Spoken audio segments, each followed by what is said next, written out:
how to unravel the deceptions of Satan. సాతాను చేసే మోసాన్ని మనం ఎలా బహిర్గతం చేయాలి? First of all, we need to let you know Satan is real. ముందుగా మీకు తెలియచేయవలసింది ఏంటంటే సాతాను వాడు నిజమైన వాడు. Dark, నల్లగా, red eyes, కళ్ళు ఎర్రగా, horns. Somebody says this. కొంతమంది ఇలా కొమ్ములు ఉంటాయి, అలా tail, trident tail. చివర ఇలాగ వాడిగల ఒక తోక, terrible looking face, చూడగానే భయంకరంగా కనబడే ముఖం. but the Bible says, కానీ బైబిల్ సెలవిస్తుంది, he comes like an angel of light. అక్కడ వెలుగు దూత వలె వాడు వస్తాడు అని రాయబడి ఉంది. comes in a beautiful looking armor. కానీ వాడేమో ఎంతో సౌందర్యవంతమైన దుస్తులతో వాడు వస్తాడు. And because he comes as an angel of light, వాడు వెలుగు దూత వలె వస్తాడు కాబట్టి we open every door, including our heart's door sometimes, and he has access because he has successfully deceived us. ఎందుకు వాడు ఎప్పుడైతే అలాగ వస్తాడో మనము వాడికి అన్ని ద్వారాలు, మన హృదయ ద్వారం కూడా తెరిచి వాడి కోసం ఉంచుతాం. ఎందుకంటే వాడు ఇప్పటికే విజయవంతంగా మనల్ని అందరినీ కూడా వాడు మోసం చేస్తాడు. Jesus, our Jesus, మన యేసు, Peter said to Jesus, పేతురు యేసుతో అన్నాడు, you cannot go to the cross. నువ్వు సిలువ దగ్గరికి వెళ్ళకూడదు అన్నాడు. And what did Jesus say? యేసు ఏమన్నాడు? Never said Peter. అక్కడ పేతురు అనే మాట వాడలేదు. He said Satan. అక్కడ అంటున్నాడు ఆయన సాతానా అంటున్నాడు. In his own team, తన స్వంత బృందంలోనే the Satan had access to Peter, and Peter was an agent of Satan during that time. ఆ సమయంలో సాతానుకు పేతురే ఒక ఛానల్ గా ఉన్నాడు. So the person who you're looking at, మీరు ఏ వ్యక్తి వైపు అయితే చూడబోతూ ఉన్నారో, he is actually not the problem, వాడు సమస్య కాదు, but what is behind him is causing the problem. ఆ వ్యక్తి వెనకాల ఉన్నదే ఆ సమస్యను కలిగిస్తుంది. Are you understanding what I'm ఈ saying? మాట మీకు అర్థమవుతుందా? Because what you see is just a puppet on a chain. ఒకవేళ మీరు చూస్తే మీరు చూసేది అక్కడ ఆడించే ఒక బొమ్మ మాత్రమే. There was an army surrounding the city with horses and chariots, and his servant said to him, alas, my master, what shall we do? అక్కడ 2వ రాజుల గ్రంథం 6వ అధ్యాయం 15వ వచనంలో ఎలాగుంది, దైవజనుడైన అతని పనివాడు పెందల కడ లేచి బయటకు వచ్చినప్పుడు గుర్రములను రథములను గల సైన్యము పట్టణమును చుట్టుకొని ఉండుట కనబడెను. అంతటా అతని పనివాడు, అయ్యో నా ఏలినవాడా, మనం ఏమి చేయదు అని ఆ దైవజనునితో అనగా. All right, please give me your attention. ఇక్కడ జాగ్రత్తగా మీ దృష్టిని కేంద్రీకరించాలని నేను కోరుతున్నాను. Now the man of God was surrounded by enemies. అక్కడ దైవజనుడు శత్రువుల చేత చుట్టుముట్టబడ్డాడు. Okay, so in other words, please don't tell yourself troubles will not come to me. ఇంకొక మాటలో చెప్పాలి అని అంటే నాకు ఏ సమస్యలు రావు అని చెప్పొద్దు. Hallelujah. You know, we somehow feel that as a Christian with Christ, no troubles. మనము చాలా సార్లు క్రైస్తవులుగా మనం అంటాము, నాకు ఏ సమస్య లేదు అంటాం. I'm here to tell you there will be surrounding of armies around you. అక్కడ మీకు చెప్పాలి, కొన్నిసార్లు మీ చుట్టూ కూడా విరోధుల సైన్యం చుట్టుముట్టి ఉండవచ్చు. But your response to these armies is going to determine whether you're going to walk out victorious or you're going to walk out as a loser. ఆ సైన్యానికి మీరిచ్చే ప్రతిస్పందనే మీరు విజయవంతంగా నడుస్తారో లేకపోతే ఆ సైన్యం చేతిలో ఓడిపోతారో అది నిర్ణయించబడి ఉంటుంది. Did you understand? ఈ మాట మీకు అర్థమైందా? Because one person, the servant says, Master, what shall we do? అక్కడ ఒక్క వ్యక్తి ఆ సేవకుడు అంటున్నాడు, ఏలినవాడా మనం ఏం చేద్దాం అంటున్నాడు. Hallelujah. Hallelujah. If you're looking at your storms and telling yourself, what shall we do? You've come to the right place. ఒకవేళ మీరు మీ చుట్టూ ఉన్న తుఫానును చూసి ఏం చేద్దాం అని అనుకుంటే ఇప్పుడు మీరు సరి అయిన సమయంలో సరి అయిన స్థానంలో ఉన్నారు. So he answered to the servant, he says, do not fear. అక్కడ ముందుగా ఈ దైవజనుడు సేవకునితో అంటున్నాడు, భయపడకుము. Can you please tell your neighbor, do not fear? మీ పక్కన వారితో చెప్పండి, భయపడవద్దు అని చెప్పండి. But now I want to give you a reason why you should believe. ఎందుకు ఆ మాటను నమ్మాలో నేను మీకు ఒక కారణం చెప్పాలి అని అనుకుంటున్నాను. The same verse, for those who are with us are more than those that are with them. అక్కడ ఎందుకు Hallelujah. అనే దానికి కారణం అదే వచనంలో చెప్పబడి ఉంది. అక్కడ ఏమని ఉందంటే, మన పక్షమునున్నవారు వారి కంటే అధికులై ఉన్నారు. I thought somebody will say amen.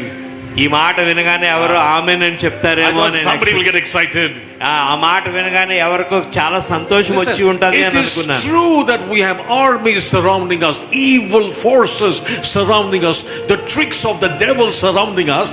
అది నిజమే, మన చుట్టూ సైన్యాలు చుట్టుముట్టున్నాయి, విరోధులు చుట్టుముట్టారు, సాతాను యొక్క పన్నాగాలు మన చుట్టూ ఉన్నాయి, అది సత్యమే. But it is truer because there is more with us than more with them. ఇంకొక దానికంటే పెద్ద Hallelujah. సత్యం ఏంటంటే మన పక్షంగా ఉన్నవారు వారి కంటే ఎక్కువగా ఉన్నారు. Oh, hallelujah. I am very encouraged this evening. ఈ సాయంత్రం నేను ఎంతగానో ప్రోత్సహించబడ్డాను. Whatever problems you can tell me, మీరు చెప్పగలిగిన ఒకానొక సమస్య, there is more than that to meet the problem. There is more supply than demand. మీకు అవసరమైన దానికంటే కూడా Hallelujah. ఎక్కువ మీకు ఇవ్వబడుతుంది. మీ సమస్య కంటే కూడా పెద్దది మన దగ్గర ఉంది. Did you understand? ఇప్పుడు అందుకు Any అర్థమైందా? problem you bring, the Lord says, I can beat that. మీరు ఏ సమస్యను తీసుకొచ్చినా ప్రభు అంటాడు, నేను దాన్ని అధిగమించగలను అంటాడు. But there is a key. కానీ అక్కడ ఒక సూత్రం ఉంది. You see, there is a realm that we must understand, and that realm is called a spiritual realm.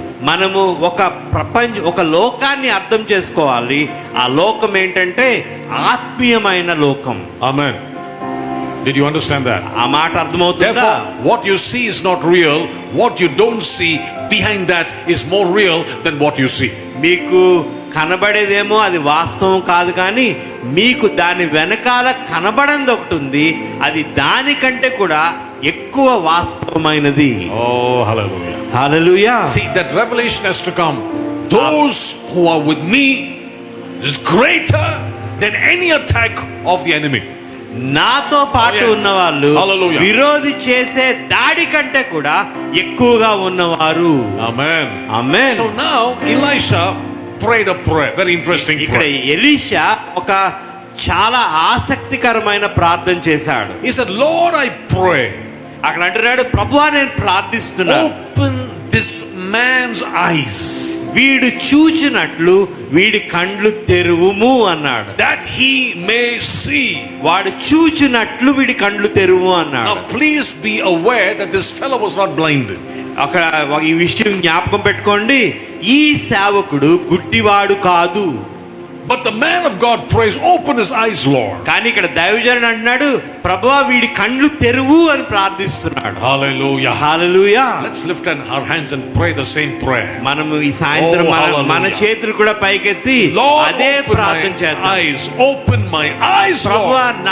నా కండ్లు తెరువు ప్రభువా అని ప్రార్థన చేద్దాం. Open your mouth and pray. Hallelujah. మీ నోరు తెరిచి Open my ప్రార్థన eyes. చేయండి. ప్రభువా Open నా my కళ్ళు eyes తెరువు, to ప్రభువా నా కళ్ళు తెరవండి. see the real reason of why I'm going through what I'm going through. నేను దేని గుండా వెళ్తున్నానో దాని కారణం తెలుసుకోవడానికి నా కండ్లు తెరవండి. Open my eyes to discern the origin of this problem, ఈ Lord. సమస్య యొక్క మూలం తెలుసుకునే ఆ జ్ఞానాన్ని నాకు తెలియచేయండి. Open my eyes to know the origin of this issue that I'm facing and battling for so many years. ప్రభువా, నేను ఎన్నో సంవత్సరాలుగా పోరాడుతున్న ఈ సమస్య యొక్క మూలం తెలుసుకోవడానికి నా నేత్రాలను తెరవండి.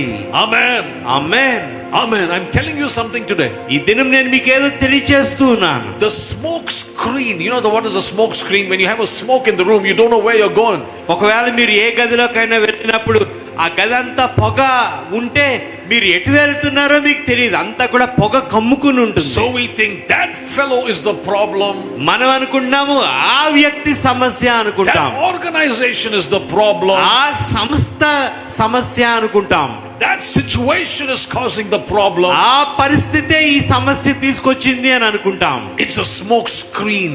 అదంతా కూడా పొగ కమ్ముకుని ఉన్న పరిస్థితి. There's something empowering it. ఏదో దానిని ఏర్పాటు చేస్తూ ఉంది. Lord, open my eyes. Open the servant's eyes. Elisha prayed. అక్కడ ఎలీషా ప్రార్థిస్తున్నాడు, ప్రభువా ఈ సేవకుని కండ్లు తెరువుము అని. And behold, the mountain was full of horses and chariots all around Elisha. And the man saw. ఎప్పుడైతే ఈ ప్రార్థించినప్పుడు ఈ సేవకుడు చూశాడో, పర్వతము చుట్టూ కూడా అక్కడ రథములు గుర్రములు ఉన్నవి అని చూశాడు. What are you seeing? మీరేం చూస్తున్నారు? What are you seeing? మీరేం చూస్తున్నారు? Are you seeing the physical armies? ఒకవేళ మీరు భౌతికమైన సైన్యాలను చూస్తున్నారా? Or are you able to see the army of the hosts of the army of the Lord? ఒకవేళ మీరు సైన్యములకు అధిపతియగు యెహోవా యొక్క సైన్యాన్ని చూడగలుగుతున్నారా? Oh, hallelujah. A person who looks at the natural armies, ఎవరైతే స్వాభావికమైన సైన్యాలను చూస్తాడో, we will be terrified and we will speak negative and we will not be able to even live peacefully, because that is our whole subject matter of life. స్వాభావిక సైన్యాన్ని చూసినప్పుడు వెంటనే మనం భయపడిపోతూ ఉంటాం, ఎందుకంటే అది మన స్వభావం అది. But if you're able to see when the Lord opens your eyes, ఎప్పుడైతే ప్రభు మీ మనోనేత్రాలు తెరిచినప్పుడు, మీరు చూసినప్పుడు, I know you can see these armies surrounding us. ఈ సైన్యాలు చుట్టుముట్టడం మీరు చూస్తారు, కానీ I can see the hosts, the Lord of hosts around me. Hallelujah. వాటి కంటే Oh, yes. పెద్దదిగా ఈ సైన్యములకు అధిపతియగు యెహోవా యొక్క సైన్యాన్ని మనం చూడగలుగుతాం. హల్లెలూయా, హల్లెలూయా. Let me say something here. ఇక్కడ మీకు ఒక మాట చెప్పాలి. We are not natural beings. We are not అనేక natural మంది అనుకుంటారు మనం ఈ భౌతిక మనుష్యులమో అని అనుకుంటారు. We are a spirit being.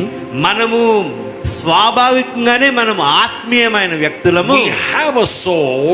మనకు ఒక ఆత్మ ఉంది, And we live inside this body. మనం ఈ శరీరంలో ఆ ఆత్మతో జీవిస్తున్నాం. So when I am originated in the spirit, నేను ఆత్మలో నేను ప్రారంభించబడినప్పుడు, everything is originated in the spirit in my life. నా జీవితంలో ప్రతిదీ కూడా ఆత్మలోనే అది ప్రారంభమైంది. We are spirit beings. మనము ఆత్మీయమైన వ్యక్తులమై ఉన్నాము. God has given us this shell called this body.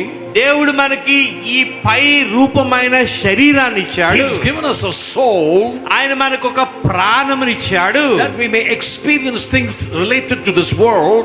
తర్వాత మనం ఈ యొక్క లోకంలో మనం వాటిని అనుభవించడానికి. But primarily we are not natural beings. ప్రాథమికంగా మనము భౌతికమైన వ్యక్తులము కాదు.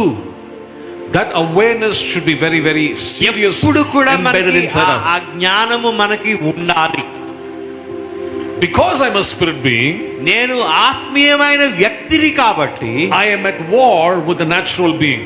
నేను ఈ భౌతిక ప్రపంచంతో ఎప్పుడు నేను యుద్ధంలోనే ఉంటాను. Amen. Amen. Okay, let me just give you another verse. ఇంకొక మాటలో కూడా మీకు The చెప్పాలి. book of 2 Corinthians, కొరింథీయులకు రాసిన 2వ పత్రిక chapter number 10, 10వ అధ్యాయంలో మనం చూడగలుగుతాం. verse number 3 onwards. కొరింథీయులకు రాసిన 2వ పత్రిక 10వ అధ్యాయం 3వ వచనం నుంచి మనం The చూసినట్లయితే, apostle Paul describes our estate in this world. ఈ మాటలో అపోస్తలుడైన పౌలు ఈ లోకంలో మన స్థితి గురించి ఆయన మనం మాట్లాడుతున్నాడు. He says, for though we walk in the flesh, అక్కడ అంటున్నాడు, మేము శరీరధారులమై నడుచుకొనిచున్నను, we do not war according to the flesh. శరీర ప్రకారము యుద్ధము చేయము. నడుచుచున్నా కూడా, because one portion of me is physical, ఎందుకంటే నాలో ఒక భాగమేమో భౌతికమైనది. he says, remember the war you're facing is not in the flesh. కానీ మనము చేసే యుద్ధము అది శరీరపరమైన యుద్ధం కాదు. Did you understand? ఇప్పుడు అర్థమవుతుందా? So that boss in your office is not your enemy. కాబట్టి మీ ఆఫీసులో ఉన్న మీ అధికారి మీ విరోధి కాదు. But we are convinced this fellow is out to destroy me. కానీ మనం ఎంతగా ఒప్పింపబడతామంటే వాడే నన్ను నాశనం చేసేస్తున్నాడు అనుకుంటాం. But you must understand that he is empowered by another force and therefore he behaves the way he behaves.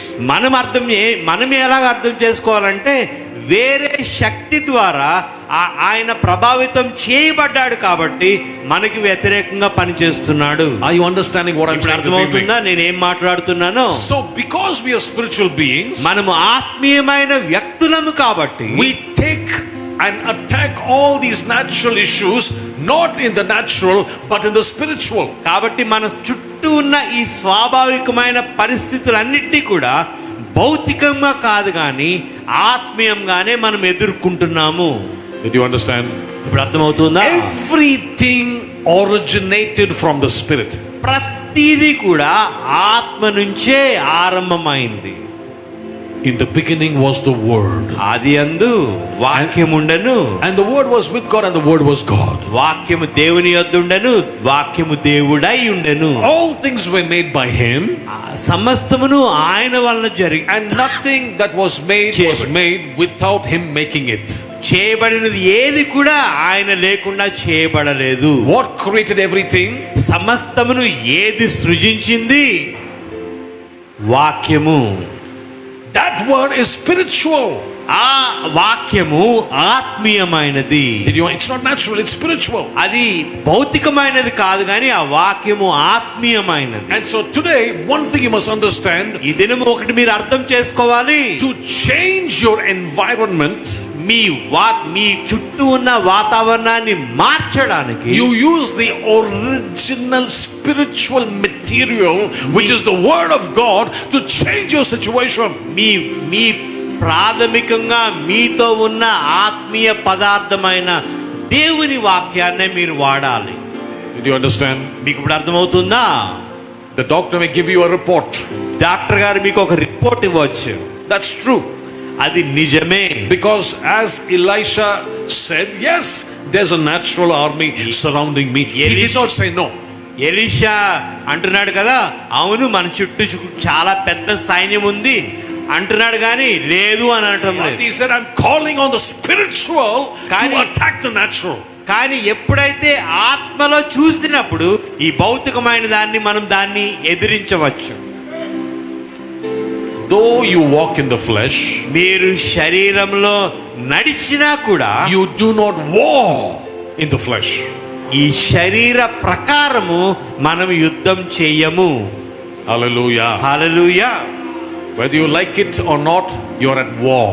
మీకు ఇష్టమున్నా లేకపోయినా మీరు యుద్ధంలోనే ఉన్నారు. Because the arsenals are attracting you, which is originated in the spirit. ఎందుకంటే మిమ్మల్ని ఏమైతే మీ పైన దాడి చేస్తున్నాయో ఆ ఆయుధాలన్నీ కూడా అవి ఆత్మలోనే రూపొందించబడ్డాయి. So the devil will put a smoke screen and you're after that individual in the natural and you think that is the answer. ఒకవేళ మీరు సాతాను ఏదైతే శత్రుత్వాన్ని మీ ముందుంచాడో మీరు దాన్ని ఎదుర్కొని అదే అనుకుంటున్నారు. So the first W was walk in the flesh. మొట్టమొదటి W అదేంటంటే walk in the flesh. The second W is the word war, WAR. రెండవ W ఏంటంటే యుద్ధం, వార్ అని. Verse 4. 4వ వచనం రాయబడి ఉంది. The third W you will find there is the word weapons. అక్కడ మనం చూసే 3వ W ఏంటంటే వెపన్స్ అంటే యుద్ధోపకరణాలు. Amen. Amen. If you see yourself in the spirit, ఒకవేళ ఆత్మలో మిమ్మల్ని మీరు చూసుకుంటే you're like a mighty strong soldier. మీరు ఎంతో శక్తివంతమైన సైనికుల వలె మిమ్మల్ని మీరు With చూసుకోగలుగుతారు. all kinds of weapons. అన్ని ఆయుధాలు ధరించుకున్న సైనికుని వలె మీరు చూసుకుంటారు. Because the commander in chief, the Lord Jesus Christ, ఎందుకంటే ఆ సైన్యములకు అధిపతి అయిన ప్రభువైన యేసు He's given you the weapons for your warfare. ఎందుకంటే ఆయన యుద్ధం చేయడానికి కావాల్సిన ఉపకరణాలు అన్ని కూడా ఆయన ఇప్పటికే ఇచ్చాడు. The weapons are given to you. ఎందుకంటే వాటిని ఎదిరించే యుద్ధోపకరణాలు మీకు ఇవ్వబడ్డాయి. But if you don't use those weapons, the problem is not on heaven's side, it is on your natural side, on this earth side. ఒకవేళ మీరు వాటిని ఉపయోగించకపోతే సమస్య ఇప్పుడు పరలోకంలో లేదు, కానీ సమస్య ఇప్పుడు భూమిపైనే ఈ భౌతిక స్థితిలో మీతోనే ఉంది. The fourth is warfare. నాలుగవది ఏంటంటే యుద్ధం. Because the Bible says the weapons of our warfare. అక్కడ బైబిల్ ఏం చెప్తుందంటే యుద్ధోపకరణాలు అంటుంది. ఒకటేమో యుద్ధము, రెండవదేమో దానికి వాడే ఉపకరణాలు. That means you are in the middle of the war, you better fight. ఎందుకంటే మీరు ఒక యుద్ధం మధ్యలో ఉన్నారు కాబట్టి యుద్ధం చేసి తీరవలసిందే. Somebody with a doctor's report, I'm telling you today, open your mouth and fight.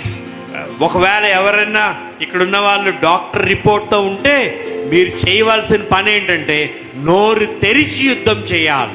If the devil is trying to steal and to kill and to destroy, don't stand like that. Open your mouth and fight in the name of Jesus. ఒకవేళ ఈ యొక్క విరోధి దుష్టుడు నాశనం చేయడానికి, హత్య చేయడానికి, దొంగిలించడానికి వస్తే అలా నిలబడి ఉండద్దు. అక్కడ మీరు చేయాల్సిన పని ఏంటంటే యుద్ధం చేయడమే. If you fight, మీరు యుద్ధం చేస్తే the Bible says these weapons are mighty in God for pulling down strongholds.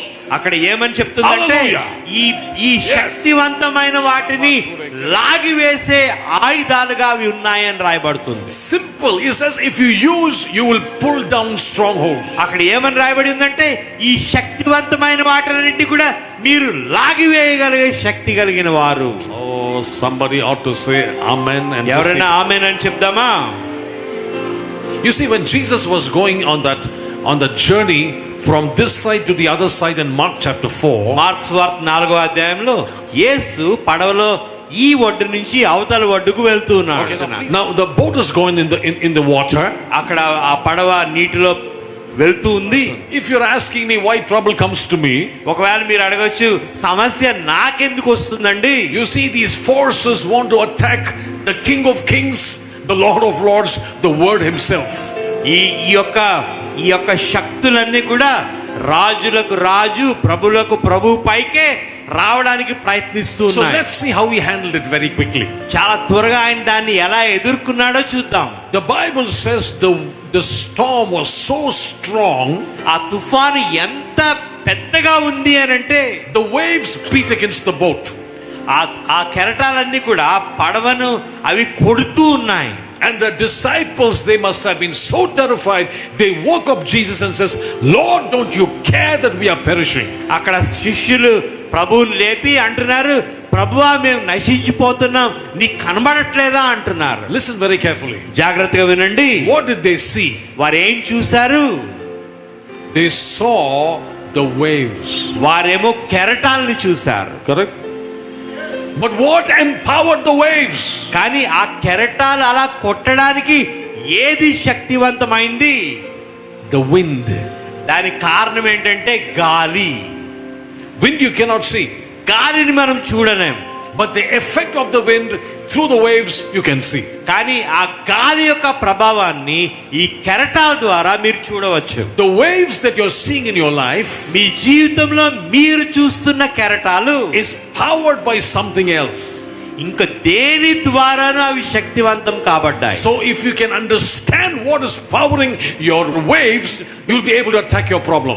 ఒకవేళ మీ యొక్క కెరటాల్ని శక్తివంతం చేస్తున్న ఆ గాలిని మీరు చూడగలిగితే మీరు దాన్ని అధిగమించవచ్చు. Did you understand? ఇప్పుడు అర్థమవుతుందా? If you're able to pinpoint and locate the origin of that wind, because the wind is what is causing the waves to beat against the boat, then you'll be victorious because you're able to see the origin of the problem. ఒకవేళ మీ సమస్యకున్న ఆ మూలాన్ని మీరు గమనించగలిగితే, కెరటానికి ఎలాగైతే గాలి మూలంగా ఉందో మీ సమస్యకు కావాల్సిన మూలాన్ని మీరు తెలుసుకోగలిగితే మీరు విజయవంతులు So అవుతారు. now Jesus spoke to the waves. కాబట్టి ఇప్పుడు యేసు ఆ కెరటాలతో మాట్లాడుతున్నాడు. Is it yes or no? అవునా కాదా? ఆయన దేనిని గద్దించాడు?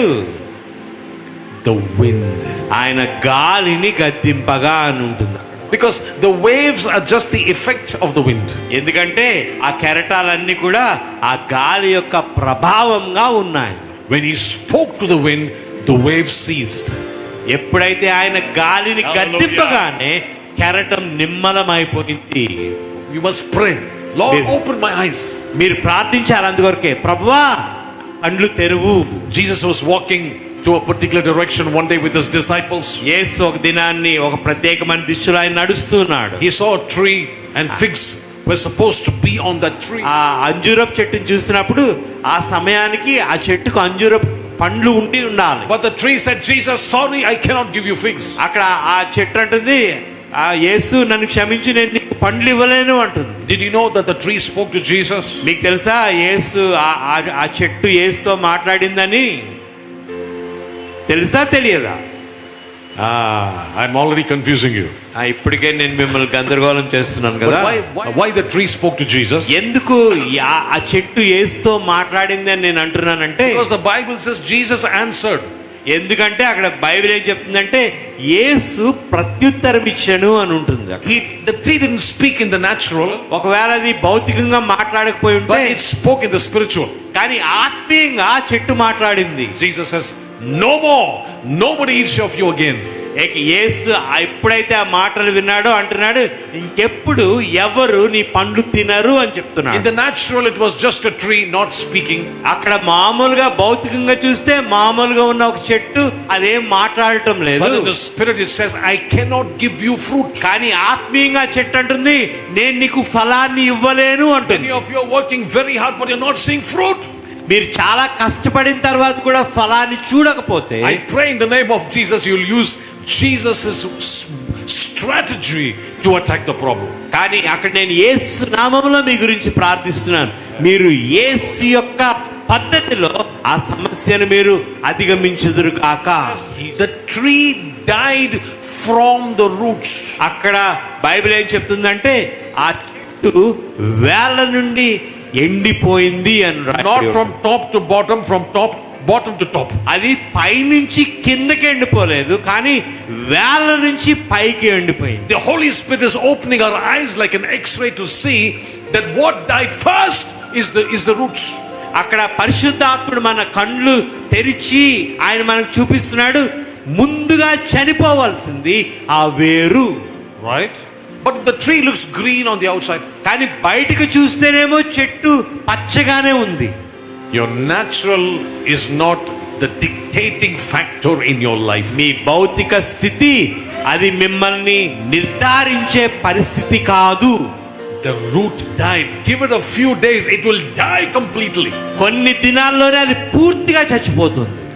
You need to speak to the root of the problem. మీరు ఆ సమస్య యొక్క మూలంతో మీరు మాట్లాడాలి. In the beginning, God created the heavens and the earth. ఆదియందు దేవుడు భూమి ఆకాశములను సృజించెను. The earth was without form and void, and darkness was upon the face of the భూమి deep. నిరాకారంగాను శూన్యముగాను ఉండెను.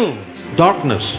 అంతా కూడా చీకటిగా ఉంది. It was at one time perfect, but now it has become dark. ఒక దినంన ఒక సమయంలో అది ఎంతో అద్భుతంగా చేయబడింది, కానీ ఈ దినాన్ని అది చీకటిగా ఉంది. What did the Lord do? ప్రభు ఏం చేశాడు? He spoke to what? ఆయన దేనితో మాట్లాడాడు? He spoke to the darkness. ఆయన చీకటితో మాట్లాడాడు. Hallelujah. Hallelujah. He didn't speak to anything else. He spoke to the problem. ఆయన దేనితోనూ మాట్లాడలేదు, ఆయన తిన్నగా సమస్యతోనే మాట్లాడాడు. He looked at darkness. ఆయన చీకటిని చూసి అంటున్నాడు, Let there be light. వెలుగు కలుగును గాక అన్నాడు. And light was. అప్పుడు వెలుగు కలిగెను అన్నాడు. Praying and we are doing everything else, but we don't recognize the root. We are hitting somewhere else. మనం ప్రార్థిస్తున్నాము ఎన్నో, దానికి మూలం ఇంకెక్కడో ఉంది. Today our prayer. కానీ ఈ దినం మన ప్రార్థన, Show me. ప్రభువా ఆ మూలాన్ని చూపించు.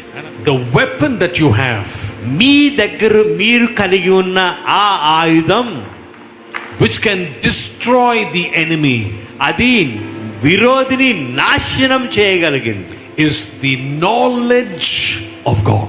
అది దేవుని యొక్క జ్ఞానము. Elisha said, the problem is not with what you see. I have a superior realm from where I can draw out strength. So that is my strength this day. మీ సమస్య ఏంటో అక్కడ కాదు, కానీ నాకు ఇంకొక ఉన్నతమైన ఆత్మీయ స్థితి ఉంది. ఆ ఆత్మీయ స్థితిలో ఈ సమస్యను అధిగమించగలిగే శక్తిని నేను కలిగి ఉన్నాను. The answer to your problem is the ignorance problem must be eradicated from our life. అక్కడ మీ సమస్యకు, మీకున్న పరిస్థితికున్న సమస్యకు పరిష్కారం ఏంటంటే, మీకు ఏమైతే అజ్ఞానం ఉందో ఆ అజ్ఞానపు స్థితి నుంచి మీరు బయటకు రావడమే. Hosea 4:6, my people are destroyed because of lack of knowledge. అక్కడ హోషేయ 4:6 రాయబడి ఉంది, నా ప్రజలు జ్ఞానము లేకే నశించిపోచున్నారు. The word of God is the light of God. అక్కడ దేవుని వాక్యం, అది దేవుని వెలుగు. Whenever you take the light, darkness will flee. మీరు ఎప్పుడైతే వెలుగు తీసుకుంటారో అక్కడ చీకటి పారిపోతుంది. Psalm 119:105. కీర్తనలు 119, 105 వచనంలో Thy word is a lamp unto my feet and a light unto my path. నీ వాక్యము నా పాదములకు దీపమును, నా త్రోవకు వెలుగునై ఉన్నది. The entrance of your word brings light. నీ వాక్యపు ప్రసరణ జరిగిన తోడనే వెలుగు కలుగుచున్నది. That's the answer. అది సమాధానం. But let me tell you what the challenge is. అక్కడ మనకు ఎదురయ్యే ఛాలెంజ్ ఏంటంటే, Nothing goes in without you putting it in. మీరు దానిని లోపల ఉంచుకోకుండా ఏది మీ లోనికి ప్రవేశించదు. But we think shortcut method. మనము షార్ట్ కట్ మెథడ్ గురించి ఆలోచిస్తాం. Let us pray from the great man of God.